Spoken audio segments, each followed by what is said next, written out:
नमस्कार दोस्तों, स्वागत है आप सबका आपके अपने यूट्यूब चैनल परीक्षा क्लियर पर। दोस्तों, मैंने आपसे कहा था कि आप लोगों के लिए मैं कुछ वीडियो, कुछ कंटेंट लेके आऊँगा जिससे आप लोग पढ़ाई कर सकें, जिससे आप लोग अपनी तैयारी कर सकें। तो दोस्तों, उसी दिशा में कदम बढ़ाते हुए मैं आपके लिए अपने वादे के मुताबिक आपके लिए आज से शुरू कर रहा हूँ एक रिवीजन सीरीज, जो आपके आने वाले एग्ज़ाम जैसे RRB group D, PET 2025 PET 2025 और जो भी इसमें आपके एएलपी वगैरह के एग्जाम लगे हुए हैं टेक्नीशियन के, उसके लिए आज हम शुरू कर रहे हैं आपके लिए रिवीजन सीरीज स्टार्ट करेंगे। प्राचीन भारत के इतिहास में बौद्ध धर्म है, जिसमें मैं आपको टॉप 50 क्वेश्चन ऐसे करवाऊंगा जो बस सारे कैसे होंगे, सारे के सारे क्वेश्चन पीवाईक्यू यानी प्रीवियस ईयर क्वेश्चन होंगे। ठीक है, जो आपकी तैयारी को नेक्स्ट लेवल पर, आपके रिवीजन को नेक्स्ट लेवल पर लेके जाएंगे। ठीक है, तो दोस्तों, इन सारी चीज़ों को डिस्कस करने से पहले, ये सारे क्वेश्चन आप देने से पहले मैं आपको सूचित कर दूं कि अगर आप चैनल बनाइए तो चैनल को सब्सक्राइब कर लीजिए। मैं आप लोगों के लिए बराबर मेहनत करूंगा, टेंशन लेने की जरूरत नहीं है। तो ये चैनल है परीक्षा क्लियर, इसको आप सब्सक्राइब करिए। और आगे से अगर आपको वीडियो अच्छा लगे, वीडियो अगर आपको अच्छा लग रहा है तो वीडियो को शेयर कर दीजिए, लाइक कर दीजिए और अपने दोस्तों को भी बता दीजिए। ठीक है, तो दोस्तों शुरू करते हैं बिना किसी टाइम वेस्ट के। दोस्तों, ये है बौद्ध धर्म। ठीक है, बौद्ध धर्म के मैं आपको क्वेश्चन करवा रहा हूँ 50, वो 1 वीडियो पर रिविजन होगा। ठीक, तो दोस्तों शुरू करते हैं बिना किसी टाइम वेस्ट के। तो दोस्तों, आपको क्या करना है, अगर आपको लग रहा है कि मैं मतलब आइए आपका इधर को आप क्या लेना है, आपको इसको एक टेस्ट की तरह लेना है कि मैं एक टेस्ट दे रहा हूँ, आपको चेक करना है। मैं कितने क्वेश्चन सही कर लूँगा, अगर नहीं आ रहा है तो मैं आंसर आपको बता ही रहा हूँ। ठीक है, वैसे भी इसमें आंसर आपको साथ साथ में दिए हुए हैं, तो कोई दिक्कत नहीं है। तो दोस्तों, पहला क्वेश्चन है, महात्मा बुद्ध ने उपदेश किस भाषा में दिए और इसका क्या प्रभाव पड़ा। तो दोस्तों, महात्मा बुद्ध ने जो उपदेश दिए थे दोस्तों, वो किस भाषा में दिए थे, पाली भाषा में। ठीक है, महात्मा बुद्ध के समय पाली भाषा थी। और जो तुम्हारा क्या कहते हैं उसको, जो जैन धर्म है उसमें प्राकृत भाषा थी। ठीक है, और ये क्वेश्चन आया है यूपीपीसी 2016 में। ठीक है, सारे क्वेश्चन ऐसे होंगे जो एग्जाम ओरिएंटेड हैं, पेपर में आए हुए हैं। ठीक है, तो दोस्तों इसका आंसर क्या होगा, पाली। थोड़ी व्याख्या देख लो, आप लोग पढ़ लो। पाली आंदोलन की भाषा थी उस समय, जिससे बौद्ध धर्म तेजी से फैला था। इस भाषा, बौद्ध धर्म में के समय पाली भाषा ही फैली हुई थी। ठीक है, दोस्तों अगला क्वेश्चन है, पहली बौद्ध परिषद, मतलब पहली बौद्ध परिषद राजगृह में 483 ईसा पूर्व में हुई थी। ठीक है, इससे आपको पता चल रहा है 483 में पहली बौद्ध परिषद यहाँ पर हुई थी। ठीक, लेकिन 483 में ये हुई है। ठीक है, लेकिन ये पूछ रहा है कि उसका अध्यक्ष कौन था। तो आपको यहाँ पर दो चीज़ पता चल रही है, एक तो राजगृह में हुई थी पहली बौद्ध परिषद और 483 में हुई थी, और इसका अध्यक्ष पूछा था दोस्तों, इसका अध्यक्ष महाकश्यप आनंद और पाली अशोक। तो इसका अध्यक्ष कौन था, महाकश्यप। ठीक है दोस्तों, ये इसकी व्याख्या है, पहली परिषद में महाकश्यप अध्यक्ष थे और आनंद ने सूत्र पिटक का पाठ किया था। ठीक है, अगला क्वेश्चन है दोस्तों, दूसरी बौद्ध परिषद वैशाली में 383 से पूर्व में विवाद, किसके कारण विवाद हुआ था।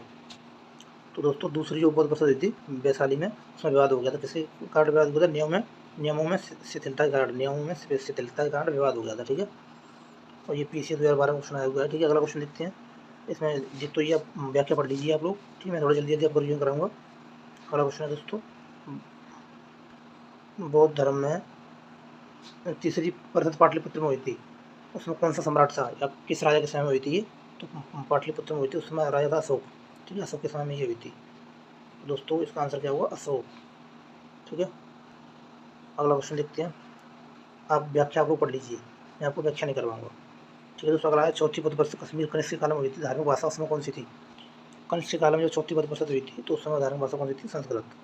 ठीक है, इस चीज़ 2018 का क्वेश्चन है ये। अगला क्वेश्चन देखते हैं दोस्तों, ये आप पढ़ लीजिए, एक्स्ट्रा ड्राफ्ट है ये, व्याख्या में आपको देख लीजिए। वसुमित्रा से सूर्य तत्व मान्यता मिली थी।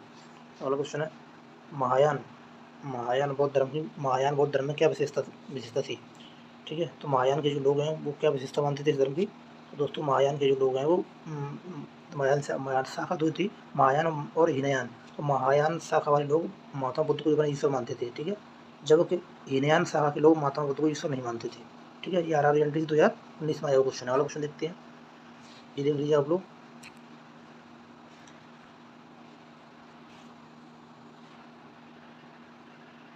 दोस्तों, अगला क्वेश्चन है, हीनयान पंथ का प्रमुख केंद्र कहाँ है भारत में। सॉरी, भारत में नहीं, ये पूछा है हीनयान पंथ का प्रमुख केंद्र क्या कौन सा रहा है। तो दोस्तों, इसका जो सही आंसर है वो श्रीलंका। हीनयान संप्रदाय के जो लोग हैं वो श्रीलंका में ज़्यादा थे उस समय। ठीक है, SSC CHL 2016, ये आप पढ़ लीजिए। थेरावाद परंपरा श्रीलंका, वर्मा, थाईलैंड में आज भी है। ठीक है, बौद्ध धर्म के पतन का मुख्य कारण क्या था। बौद्ध धर्म के पतन का मुख्य कारण पूछा दोस्तों, तो पहला ऑप्शन है विदेशी आक्रमण, और अगले ऑप्शन है इसमें ये रहे।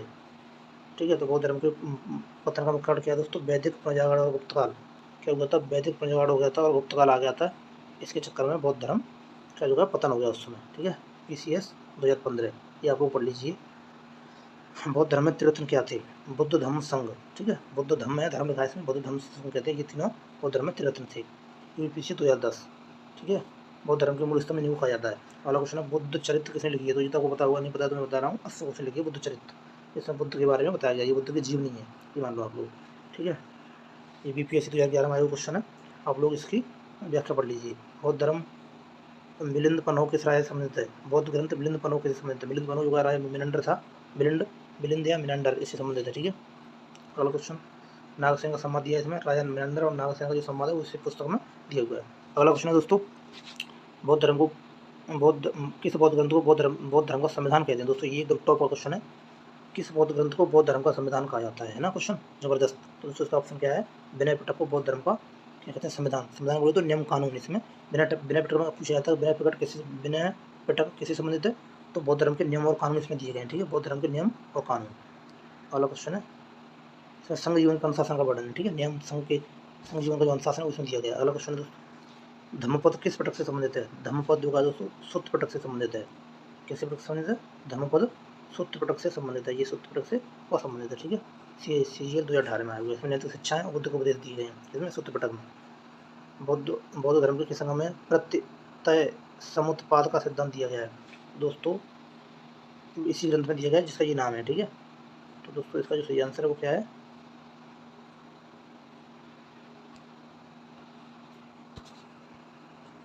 ये प्रत्यय समुत्पाद ये ग्रंथ है, इसमें इसका सिद्धांत दिया गया है। अगला क्वेश्चन है दोस्तों, बुद्ध का जन्म किस शाक्य राज्य में हुआ था, तो दोस्तों ये तो आपको पता ही है, डायरेक्ट आंसर इसमें दिया हुआ है, कहाँ हुआ था, कपिलवस्तु में। ठीक है, कपिलवस्तु में हुआ था, शाक्य राज्य की राजधानी थी। ठीक, अगला क्वेश्चन है दोस्तों, बुद्ध शब्द का अर्थ क्या है, बुद्ध शब्द का दोस्तों क्या है, ज्ञानी या साधु। ठीक है, बुद्ध शब्द का अर्थ है ज्ञानी। ठीक, साधु नहीं हो सकता है, तो साधु इसमें दिया है तो ज्ञानी इसका अर्थ है। अगला क्वेश्चन है, और ये आपको व्याख्या साथ में पढ़ लीजिए, व्याख्या दी हुई है इसमें। ठीक है, नहीं मैं व्याख्या करूँगा वीडियो लंबा हो जाएगा इसलिए। गौतम बुद्ध ने अपना प्रथम उपदेश कहाँ दिया था, तो ये दोस्तों इसका जो सही आंसर है वो सारनाथ में दिया था। गौतम बुद्ध ने पहला उपदेश सारनाथ में दिया था। ठीक है, बुद्ध गया में तो इनको ज्ञान की प्राप्ति हुई थी, वैशाली में उन्होंने सबसे ज़्यादा उपदेश दिए।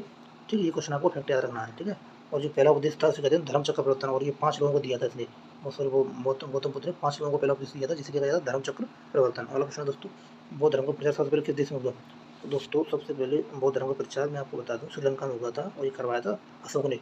वहाँ पे इसने अपने प्रचार के लिए, बौद्ध धर्म के प्रचार के लिए अपने पुत्र को और अपनी पुत्री को भेजा था। पुत्र का नाम था महेंद्र, और कोई पूछा जाता है कि अशोक के पुत्र का नाम क्या था, तो महेंद्र, और पुत्री संघमित्रा, इन दोनों ने श्रीलंका में जाकर के बौद्ध धर्म का प्रचार किया था। अगला क्वेश्चन है, वो अशोक ने कौन सा बौद्ध ग्रंथ बनवाया था, या अशोक के समय में कौन सा बौद्ध ग्रंथ बना था, तो दोस्तों इसका नाम धम्मलिपि, ये शिलालेख था, ये अशोक ने बनवाया था धम्मलिपि शिलालेख। ठीक, इसमें अशोक ने अपने शहर को धम्मलिपि का प्रचार किया। अगला क्वेश्चन है, किस बौद्ध ग्रंथ में जातक कथा संग्रहित है, जातक कथाओं के बारे में बताया है, कौन सा ग्रंथ है वो, तो दोस्तों मैं आपको बता दूँ, इस जो ग्रंथ का नाम है जातक, इसमें बौद्ध धर्म से संबंधित जातक कथाएँ दी गई हैं। अगला क्वेश्चन है दोस्तों, इसमें बुद्ध के पूर्व जन्म की कथाएं हैं जिन्हें जातक कथा कहा जाता है। ठीक है, जातक ग्रंथ है।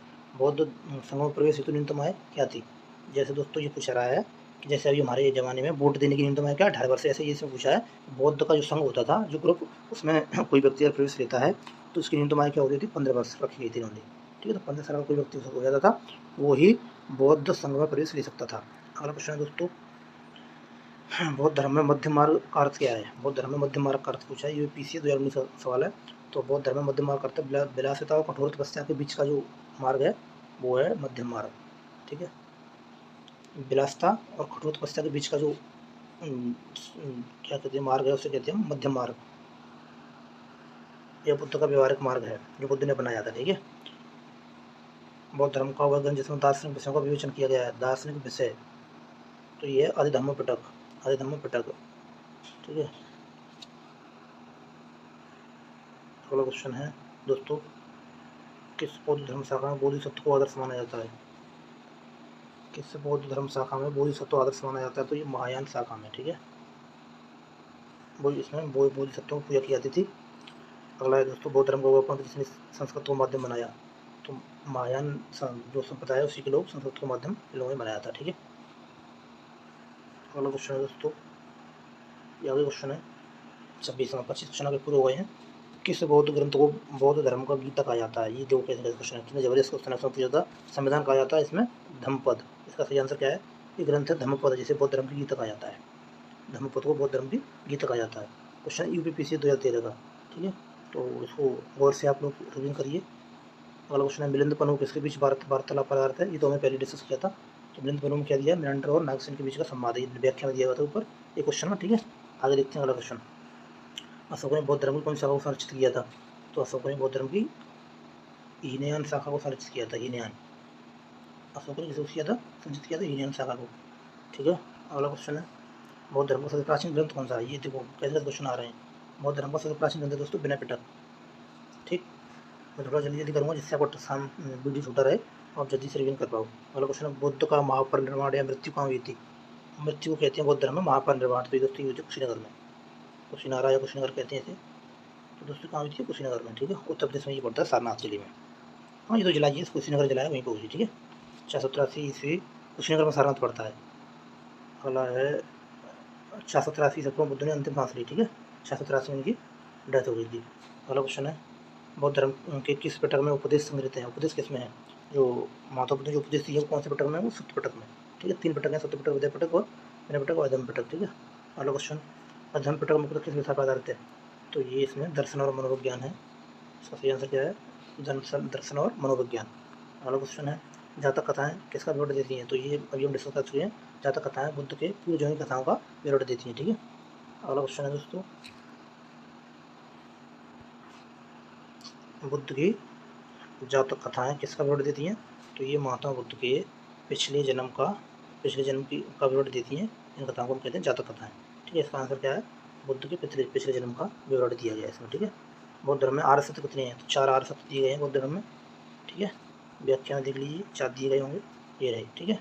कौन कौन से 4 आर्य सत्य? दुख, दुख का कारण और दुख का निरोध और दुख का निरोधगामी प्रतिपदा, ये 4 आर्य सत्य हैं। आप पढ़ लीजिए आराम से। अष्टांग मार्ग का संबंध किससे है? ऐसे 8 मार्ग जो दुख का निरोध कर सकें, दुख को समाप्त कर सकें, कहते हैं अष्टांग मार्ग, ठीक है। दोस्तों अगला क्वेश्चन देखते हैं बुद्ध को तथागत क्यों कहा गया है? बुद्ध को तथागत की उपाधि क्यों दी गई है? तो इसलिए दी गई है कि उन्होंने सत्य का दर्शन किया। तथागत इसलिए कहा गया है क्योंकि उन्होंने सत्य का दर्शन किया और सत्य पे चले वो, ठीक है। अगला क्वेश्चन है सत्य का दर्शन वो दी गई है, ये व्याख्या, ठीक है। अगला क्वेश्चन देखते हैं बौद्ध धर्म में पंचशील का परिणाम क्या है? बौद्ध धर्म में पंचशील भी है, ठीक है। तो बौद्ध धर्म में पंचशील का परिणाम है अहिंसा। ये पंचशील दिए गए हैं। पंचशील का पहला मुख्य नियम है प्राणियों की हत्या न करना, कैसे? अहिंसा, ठीक है। अगला क्वेश्चन है बौद्ध धर्म का प्रतीक चक्र, धम्म चक्र क्या कहलाता है? धम्म चक्र कहलाता है अष्टांगिक मार्ग, ठीक है। अगला क्वेश्चन है दोस्तों धम्म चक्र 8 सारे का प्रतीक है, ठीक है। किस बौद्ध विद्वान ने बुद्ध चरित्र की रचना की? अशोक ने है, ये तो हम पढ़ चुके हैं ऊपर। अशोक ने बुद्ध चरित्र की रचना की थी। अगला क्वेश्चन है वज्रयान पंथ की विशेषता क्या है? वज्रयान तंत्र की विशेषता है दोस्तों तंत्र मंत्र और देवी देवताओं की ये लोग पूजा करते थे, ठीक है। तंत्र मंत्र और देवी देवताओं की पूजा करते थे।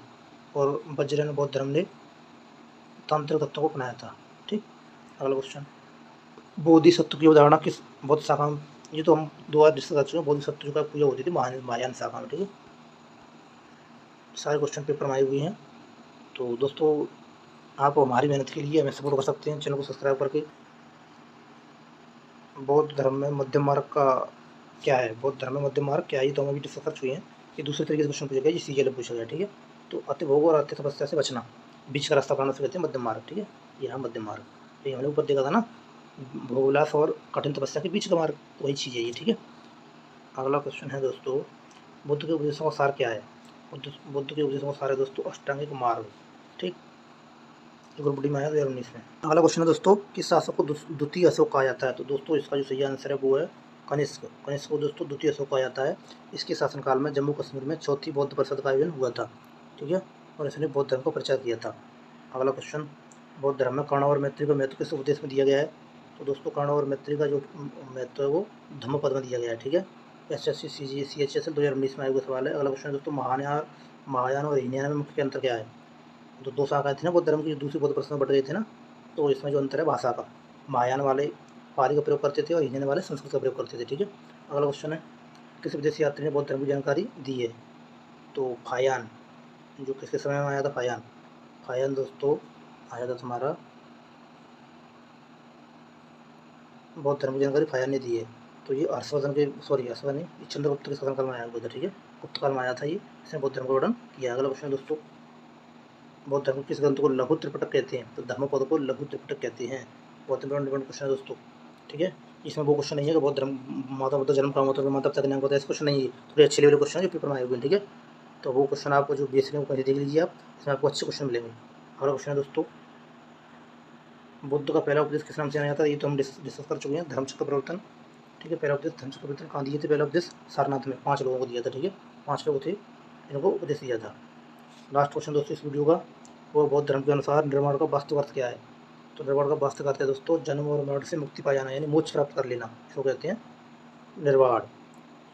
तो दोस्तों उम्मीद करता हूँ आपको वीडियो अच्छा लगा होगा, और अगर कोई गलती आपको वीडियो में लग रहा है तो मुझे बताइए, मैं आगे सुधार करने की कोशिश करूँगा। आप अपना फीडबैक दीजिए, ठीक है, और आप हमें सपोर्ट करिए, सब्सक्राइब करिए चैनल को, वीडियो को लाइक और शेयर कर दीजिएगा, सब्सक्राइब जरूर करिएगा, वीडियो को लाइक और शेयर कर दीजिए, बेल आइकन जरूर दबा लीजिए, और टेलीग्राम चैनल जरूर ज्वाइन करिएगा, वहाँ मैं आपको पीडीएफ दे दिया करूँगा, ठीक है, और जो भी अपडेट है आपको टेलीग्राम चैनल में मिल जाया करेगी।